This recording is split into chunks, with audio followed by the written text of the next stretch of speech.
welcome to the Mississippi River. So here we are on another road trip. It is Saturday morning once again, and what we are doing today is we're looking at the Market Revolution here in New Orleans. So Market Revolution really significantly matters because this is the moment in American history where suddenly America becomes good at trading and good at stuff. Okay?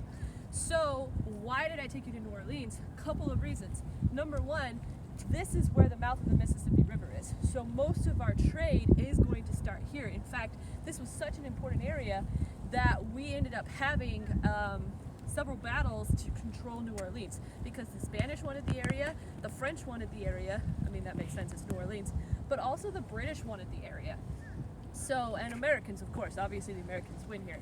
So we take control of the area, and we at the same time start having all these inventions happen. And so we suddenly are able to actually use the Mississippi River to increase trade. So what's one of those major inventions? If you take a look over here, what we've got is one of the most famous images of the Mississippi River. This is a steamboat, and they would have been going up and down the river all day long. And that's really significant because this is where most of your trade is going to happen. We have an actual steam engine that can go up the river and down the river. And with that, we start carrying all of our major cash crops from the south. So that's cotton, that's indigo, that's sugar. All of that is going to be carried up to the north, which they start building factories at this point during the Market Revolution. And so they're going to process all these raw goods up in the north. Okay, so for example, in Chicago, we have the meatpacking industry. Well, that makes a lot of sense because they're taking the raw product from the south and they're moving it to the north and then they're butchering it. Okay? So, other inventions besides the steam engine, we have, for example, Eli Whitney's interchangeable parts.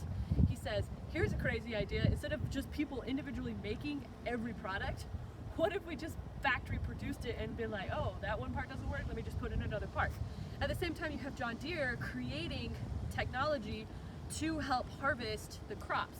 So this leads to a big boom in agriculture here in the South, which also means that we end up with some more slave trade because suddenly they need more people in order to make everything happen. Okay, so this is going to lead us to the antebellum South. Cotton is king. We're going to be looking at a plantation later just to understand how is it that the South flourished as they did during the early 1800s. Okay, so Market Revolution, the other thing that we want to mention while we're looking at the wonderful river right over here is just the fact that we are able to build canals such as the Erie Canal in New York, which then links us from the Atlantic Ocean through the canals to the Great Lakes, and then from the Great Lakes down the Mississippi River all the way to the Gulf Coast. Basically, suddenly America realizes that its destiny is in the West because we finally link everything. So this is the beginning also of Manifest Destiny. So when we start talking westward expansion, kind of it starts right here.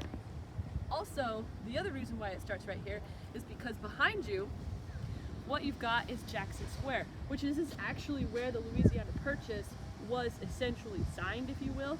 And so this officiated the idea that America is moving west. More on that later.